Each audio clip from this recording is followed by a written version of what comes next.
nous avons des panneaux solaires. Ces panneaux, chaque panneau a une puissance de 200 watts. Bon, nous avons là-bas une pompe de 750 watts. Pour alimenter cette pompe-là, on a utilisé 4 panneaux de 200 watts, ce qui nous donne 800 watts. Ces panneaux solaires sont branchés en série pour alimenter la pompe. Bon, après ces panneaux, nous allons là-bas dans...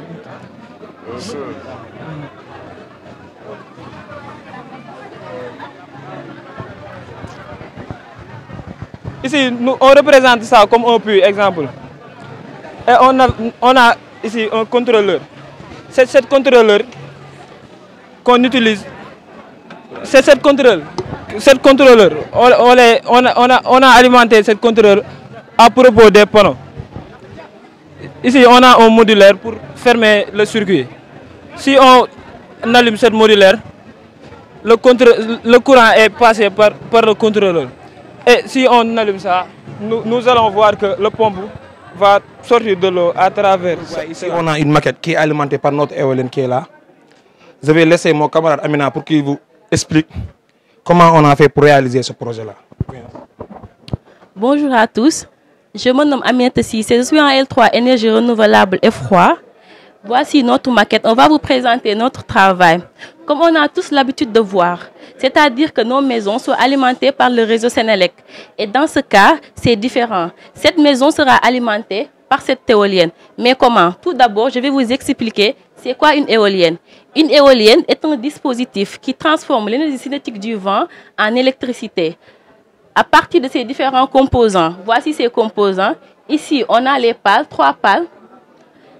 Tout d'abord, quand le vent souffle, les pales vont tourner. C'est-à-dire, quand le vent souffle, les pales captent l'énergie cinétique du vent. Et cette énergie cinétique du vent va tourner les pales. Et à son tour, le rotor va tourner. C'est-à-dire, l'énergie cinétique du vent va être transformée en énergie mécanique grâce à la rotation du rotor. Et cette énergie mécanique sera transférée, sera convertie en énergie électrique grâce à cet alternateur qu'on a conçu nous-mêmes.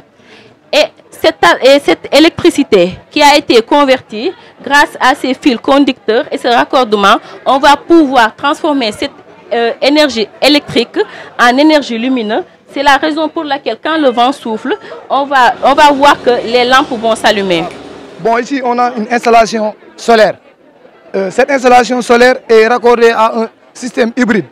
Le système hybride, cela veut dire quoi? Quand on dit système hybride, c'est un système qui marche avec les deux réseaux. Par exemple, ce réseau solaire et le réseau Sénélec. Par exemple, quand il y a une coupure Sénélec, automatiquement, ça se verse sur le réseau solaire. Bon, ici on a fait un dimensionnement. Par exemple, les deux panneaux sont reliés en série pour avoir la tension qui peut faire marcher notre onduleur hybride.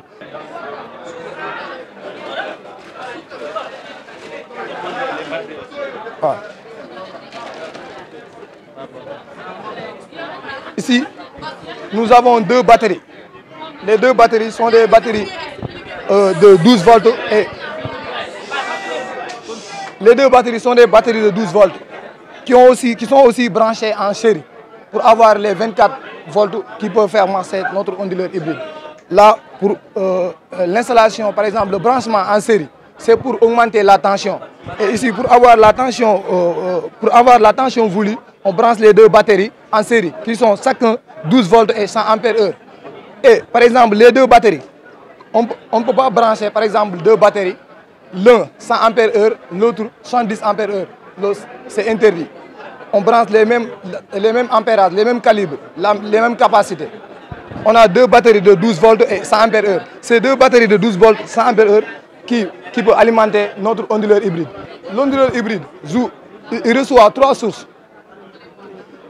La source Sénélec, solaire et les batteries. Là aussi, on fait la génie électrique. Ici, on a une installation domestique. Bon, ce sont nos étudiants de la promotion 5 énergie renouvelable qui ont réalisé ce projet d'installation domestique. Je donne la parole à Pape Matar pour vous expliquer comment ils ont fait pour réaliser ce projet. Bon, bonjour, salam alaikum, monsieur. Bon, tout d'abord, je vais faire la présentation, la description du plan de cette maison. La maison est composée de deux chambres, chambre enfant et chambre parents avec une salle de bain qui est là-bas, la salle de bain. Et ici, on a la salon, ici on a le garage qui est là. Nous avons aussi la cuisine qui est à côté, la cour de service, c'est là-bas. Ici on a la cuisine. Bon, ici, c'est le couloir qui est là. Bon, on a les escaliers. Au niveau des escaliers, on a mis une installation avec minuterie qui, lorsqu'on appuie sur le bouton poussoir et avec un temps préréglé, ça permet d'éteindre la lampe automatiquement. C'est-à-dire la lampe va s'éteindre automatiquement. Et à part ça, ici au niveau du couloir, on a mis une montage télérupteur qui permet de commander un ou plusieurs points lumineux à travers des boutons poussoirs, c'est-à-dire beaucoup de boutons poussoirs. De ce fait, si je sors ici, on peut allumer ou éteindre la lampe au niveau de ces boutons poussoirs. De même ici, on peut éteindre ou allumer la lampe. De même ici aussi, au niveau de la cuisine, on peut allumer ou éteindre la lampe. Bon, au niveau de la garage, on a mis un montage double allumage. L'un permet de commander la lampe qui est au niveau du garage et l'autre pour les deux lampes qui sont en dehors, au niveau de la portail. Bon, ici au niveau de la salon, on a aussi mis des montages double allumage. L'un permet de commander les deux lampes, c'est-à-dire les lampes au niveau des plafonniers, et l'autre pour commander la lampe qui est au milieu. Et au niveau de la chambre parents, on a aussi mis un montage simple allumage qui permet de commander cette lampe. Et au niveau de la salle de bain aussi, on a un montage simple allumage commandé par cet interrupteur. Au niveau de la cuisine, bon, on a mis un montage va-et-vient. Parce que si vous voyez, on a ici deux portes. On a deux portes. On peut sortir pour entrer par là ou bien sortir pour entrer par là. De ce fait, on a mis un montage va-et-vient qui est deux interrupteurs qui nous aident à commander une chambre écologique un peu industrielle. C'est pourquoi on peut même voir la différence à l'œil nu. Parce que là, on a essayé nous de broyer avec les moyens du bord. On a préparé aussi un gazificateur qui est une forme de foyer amélioré qui produit de la chaleur, mais afin de combustion, il produit de sillage carbonisé. Donc on s'est jugé nécessaire de préparer ce gazificateur. Après combustion, on utilise ce déchet pour encore essayer de broyer ça et l'utiliser comme poussier, c'est-à-dire les matières sèches carbonisées. Après cette carbonisation, on a juste respecté les proportions.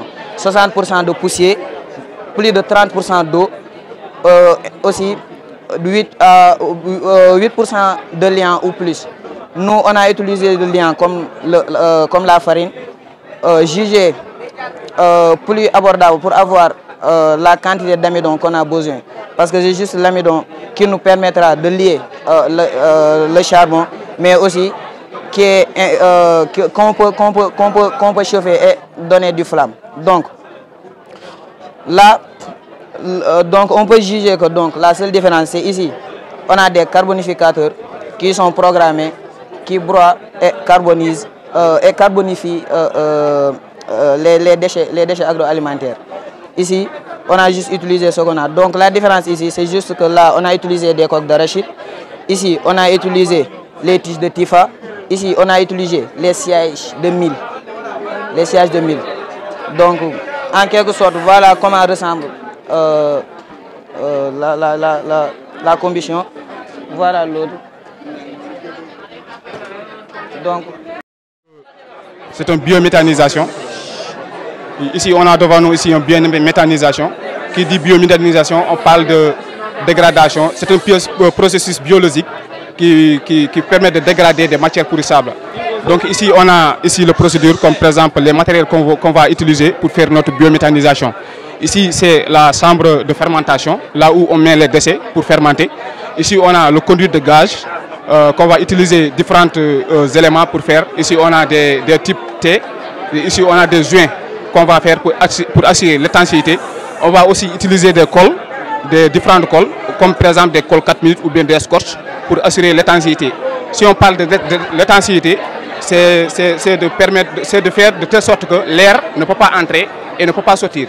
Puisque c'est la fermentation, c'est dans un milieu anaérobie, donc il ne peut pas y avoir de l'air à l'intérieur, ou bien de l'air qui sort, ou bien de l'air qui entre, qui va freiner la fermentation. Donc ici on a un autre raccordement qui est la chambre de stockage de notre biogaz après avoir produit cette biogaz-là. Donc ici on a une autre sortie qui va nous permettre d'utiliser le biogaz dans des autres, comme par exemple le chauffage pour chauffer, pour préparer quelque chose. Donc ici, pour le faire, on a 4 procédures. Premièrement, on a l'hydrolyse. Deuxièmement, on a l'acétogénèse, l'acétogénèse et la méthanogénèse. C'est la phase finale. La phase finale, la méthanogénèse, ça nous permet d'obtenir le méthane, le CH4. C'est le gaz pur, comme par exemple, il n'y a pas de pollution. C'est différent des gaz butane. C'est ça. Donc, on va vous montrer l'expérience, comme par exemple.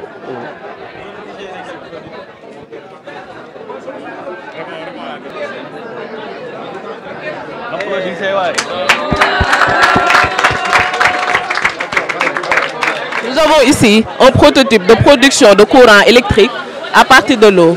Nous trouvons souvent ce procédé au niveau des centrales hydroélectriques. Par exemple, au niveau du barrage de Diamant, on utilise l'eau pour produire du courant. Mais ici, nous avons juste utilisé un petit exemple pour vous montrer.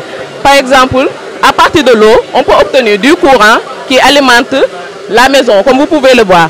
Une fois que ça tourne, on obtient de l'électricité. Pour ce faire, on utilise l'eau qui passe par un raccordement qui fait tourner une turbine. Le truc qui tourne, ça s'appelle une turbine. Cette turbine est reliée à un alternateur à travers un axe de rotor. Et le mouvement qui fait tourner le rotor et le stator, on obtient un mouvement d'électrons, donc du courant. Ici, nous avons un courant alternatif et dans les maisons, souvent, on utilise le courant continu. Pour cela, nous avons utilisé un condensateur qui se trouve ici pour convertir le courant alternatif en courant continu et pour alimenter la maison. C'était juste un prototype, mais on utilise ce forme d'énergie à grande échelle au niveau des centrales hydroélectriques comme les barrages. On obtient des barrages à haute chute, moyenne chute et basse chute. Ici, nous avons une basse chute juste pour montrer qu'on peut alimenter ceci avec une maison. Les tracteurs sont munis de plusieurs systèmes, de plusieurs circuits. On a le circuit électrique, on a les circuits électriques, on a les circuits électriques, on a les circuits hydrauliques, on a aussi ce qu'on appelle la mécanisation. Nous, on a extrait de ces 3 systèmes le circuit électrique qu'on a exposé ici. Mais aussi, ce circuit est muni de plusieurs systèmes. On a le système de signalisation, on a le système d'éclairage, on a le système de démarrage aussi. Voilà. Comme vous le voyez, on va commencer par ce qu'on appelle le système de signalisation. Mais avant tout, avant de mettre le contact, j'aimerais vous expliquer ce qu'on a branché avant la clé de contact, ce qu'on appelle les projecteurs. On peut l'allumer sans pour autant faire la contact. Maintenant, je peux mettre la contact. Et ici, on a la contact numéro 1. Et sur ce contact, on a branché la majorité des systèmes. Le système d'éclairage et le système de signalisation. Pour la signalisation, oui, c'est ça. Comme vous le voyez, lorsque vous êtes dans votre tracteur, vous ne pouvez pas voir ces lumières. Ici, on a le tableau de bord. Le tableau de bord là vous permet de savoir si vos ampoules de signalisation se fonctionnent ou pas. Et c'est représenté ici, pour la côté gauche. Voici pour l'autre côté. Idem aussi pour la côté droite.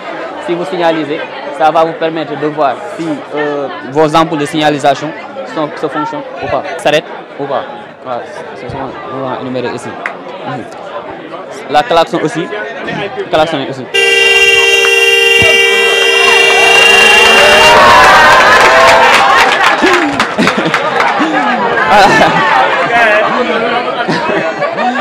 C'était en quelque sorte ça, le système de signalisation. Maintenant, on va venir au système d'éclairage. Ici, on a associé le vis et le code. Oui, si on charge, on va avoir le phare. Allez-y. Voilà. C'est la luminosité seulement qui augmente. Et aussi, on a les feux. On a les feux de vis qu'on a représentés ici derrière les tracteurs. Oui. On a fait une maquette intitulée Le cycle de l'eau urbain et rural. C'est-à-dire ici, on a deux sources d'eau, à savoir la source d'eau de surface et la source d'eau souterraine. Les eaux de surface, ce sont les eaux qui sont à la surface de la terre, à savoir les lacs, les rivières, les étangs, les océans, etc. Ici, on a une source d'eau de surface, comme par exemple un lac. Ici, on va pomper l'eau à travers une pompe immergée. Il va pomper l'eau et l'acheminer à la station de potabilisation. Ici, on a deux types de traitements, à savoir le pré-traitement et le traitement proprement dit. Pour le pré-traitement, on va dégriller l'eau et la tamiser. C'est-à-dire, on va enlever toutes les grosses particules issues de l'eau de mer. Après cela, on va aller au traitement proprement dit. Ici, on a la décantation qui va permettre à l'eau de se séparer des particules les plus lourdes. Ces derniers vont se déposer au fond du bassin. Après cela, on a la filtration. La filtration, on a deux types de filtration. On a les filtres à sable et les filtres à charbon actifs. Après cela, on va stocker dans un château d'eau qui est un réservoir de stockage d'eau potable.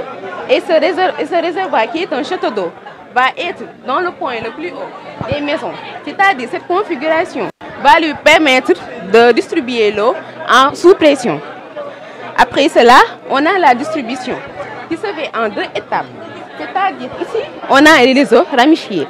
Et là, on a un réseau maillé. Le système d'irrigation par aspersion est un système d'irrigation qui consiste à amener l'eau au niveau des cultures sous forme de pluie artificielle. Pourquoi le système d'irrigation par aspersion? Nous savons qu'au Sénégal, le secteur primaire est occupé par l'agriculture. De plus, si nous prenons la consommation mondiale de l'eau, 67% est occupé par l'agriculture. Aussi, 70% des 509 millions de kilomètres carrés au niveau du globe terrestre est occupé par l'eau. Parmi ces 509 millions de kilomètres carrés, 97,5% est occupé par les eaux salées et seulement 2,5% par les eaux douces. Parmi ces 2,5%-là, les 77,5% sont occupés par les glaciers et des banquises, les 22% par les eaux souterraines et seulement 1% pour les eaux de surface, c'est-à-dire facilement mobilisables pour l'homme. Donc, nous, étudiants en aménagement hydro-agricole, nous devons développer des mécanismes pour une bonne gestion de l'eau et l'utilisation efficace de cette ressource. L'irrigation goutte à goutte pour éviter les conflits entre cultivateurs et éleveurs, nous avons opté pour ces bouteilles. Comme vous le voyez ici, quand on ouvre ici, le débit augmente, mais si on ferme, le débit diminue. Donc, ce qui va permettre aux certains cultivateurs qui n'ont pas les moyens nécessaires de faire un bon système d'irrigation pour leurs plantes, pour utiliser ces bouteilles, tout en conservant l'environnement, des matières non biodégradables, mais tout aussi en économisant l'eau.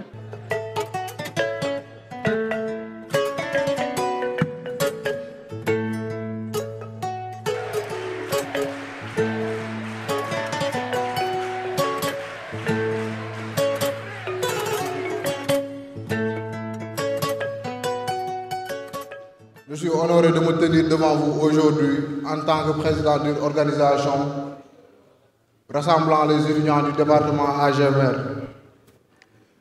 Je souhaite vous souhaiter la bienvenue à cette journée porte ouverte dédiée à l'innovation dans l'agriculture et l'environnement.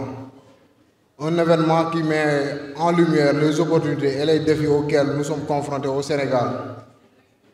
Mesdames, Mesdemoiselles, Messieurs, chers invités, aujourd'hui, nous nous réunissons pour célébrer la réalisation de nos étudiants qui ont travaillé sans relâche pour développer des solutions novatrices axées sur les énergies renouvelables, le machinisme, l'aménagement hydro-agricole, les systèmes d'irrigation, l'assainissement et l'hydraulique.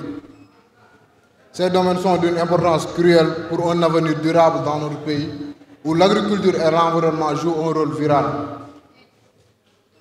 L'une des principales opportunités que nous explorons aujourd'hui est l'utilisation des renouvelables dans le secteur agricole. Le Sénégal bénéficie d'un ensoleillement abondant et de vastes ressources éoliennes, ce qui ouvre la voie à l'utilisation de l'énergie solaire et éolienne pour alimenter les opérations agricoles. Nos étudiants ont développé des prototypes de systèmes d'énergie solaire et éolienne adaptés aux besoins spécifiques de notre agriculture, offrant ainsi une alternative durable aux combustibles fossiles. De plus, la biomasse et l'hydroélectricité sont des sources d'énergie prometteuses que nous devons exploiter de manière responsable. Nos étudiants ont travaillé sur des projets visant à maximiser l'utilisation de ces ressources, tout en minimisant leurs impacts sur l'environnement. Le développement des technologies de conversion de la biomasse et l'exploitation de l'hydroélectricité dans des zones appropriées sont des pistes que nous devons continuer à explorer pour assurer une transition énergétique durable. Dans les domaines du machinisme, les machines plus légères, plus économes en énergie et adaptées aux besoins spécifiques de notre agriculture sont essentielles pour promouvoir une agriculture durable, mais aussi améliorer les conditions de vie des agriculteurs. J'aimerais également remercier les autorités administratives et étatiques du Sénégal présentes aujourd'hui. Votre présence témoigne de l'importance que vous accordez à la promotion de l'innovation durable dans notre pays. Nous espérons que cette journée porte ouverte marquera le début d'un partenariat durable et fructueux pour relever les défis auxquels nous sommes confrontés. C'est avec un immense plaisir que nous vous accueillons aujourd'hui pour faire découvrir les multiples facettes de notre domaine d'expertise. Dans un monde en perpétuelle évolution, où les défis environnementaux et énergétiques sont plus urgents que jamais, notre département se positionne comme un acteur clé dans la recherche de solutions durables et innovantes. Grâce à nos connaissances pointues et à notre passion pour l'excellence, nous nous engageons à repousser les frontières de la science et de la technologie pour un avenir meilleur. Nous sommes fiers de partager notre savoir-faire et nos avancées avec vous. Et nous espérons que cette journée sera riche en échanges fructueux et en découvertes stimulantes. Ensemble, travaillons main dans la main pour façonner un avenir où l'hydraulique, le génie rural, la machinerie et les énergies renouvelables jouent un rôle primordial dans la construction d'un Sénégal plus durable et plus prospère pour les générations futures. Aujourd'hui, on ne peut pas parler d'agriculture sans soulever la problématique de la pénibilité des travaux champêtres. Quelqu'un l'a dit tout à l'heure, des charrues, entre autres, activités très rudimentaires que nos ancêtres ont pratiquées depuis de très longues années. On doit quand même être à un niveau plus élevé par rapport à ça. Et cela ne peut être réalisé qu'à travers des formations pointues avec des jeunes déterminés, comme je le vois dans cette salle. Quand je vois des jeunes qui sont fiers d'être dans des formations parce que je vois votre enthousiasme. Je vois véritablement votre gaieté. Voilà. Donc voilà. Je vois que vous vous épanouissez dans ce que vous faites. Je vois que vous êtes très fiers d'être dans ces métiers. Et c'est ça dont on a besoin. Parce que quand on choisit une carrière, quand on choisit une formation, un profil ou bien une voie, on doit être fier de l'incarner pleinement. C'est ce qui se reflète dans vos comportements d'aujourd'hui. Ce que je voudrais ajouter, c'est qu'aujourd'hui aussi, quand on parle de formation, il faudrait aussi penser à l'après-formation. J'ai l'habitude de le dire, les études ne sont pas une fin en soi. Quand on étudie, c'est pour avoir des diplômes, avoir des compétences et aller les exercer quelque part. Et par rapport à cela, vous aurez assez de compétences, soit pour travailler pour quelqu'un, ou bien pour travailler pour votre propre compte. Et c'est là où je vous invite. Je voudrais, à l'entente de mon propos, exprimer l'immense plaisir et toute la fierté que j'éprouve en prenant la parole au nom du directeur de l'UFR, Sciences fondamentales et de l'ingénieur, et à mon nom personnel. Je vais profiter de l'occasion pour lancer un appel. Parce que ce qui se fait au niveau du département énergie, à mon avis, c'est une innovation de taille, tant au niveau de l'UFR, mais qu'au niveau de toutes les universités internationales.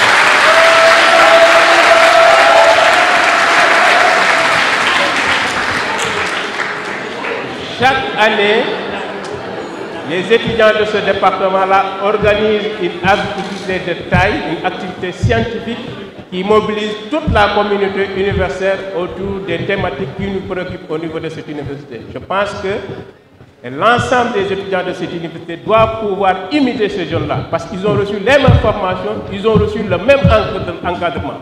Et il faut le rappeler, l'État n'a pas la possibilité de donner un emploi à tout un chacun.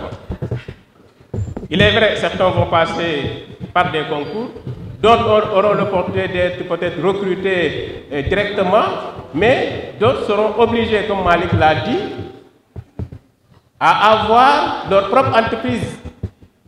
Donc c'est en étant étudiant, comme vous avez la possibilité, la chance d'être coaché par des enseignants qui ont une compétence là-dessus, vous avez aussi la chance d'avoir au niveau de l'université un incubateur qui est dirigé par la personne de Malik Sarr, qui est là que pour les étudiants de l'université, pour vous encadrer, vous coacher sur tout ce qui est insertion professionnelle, tout ce qui est entrepreneuriat. Je pense que vous avez le droit d'en profiter le maximum pour faciliter votre insertion professionnelle quand vous allez terminer vos études. C'est un appel que j'avais voulu lancer au nom du directeur de l'UFR, en remerciant tout le monde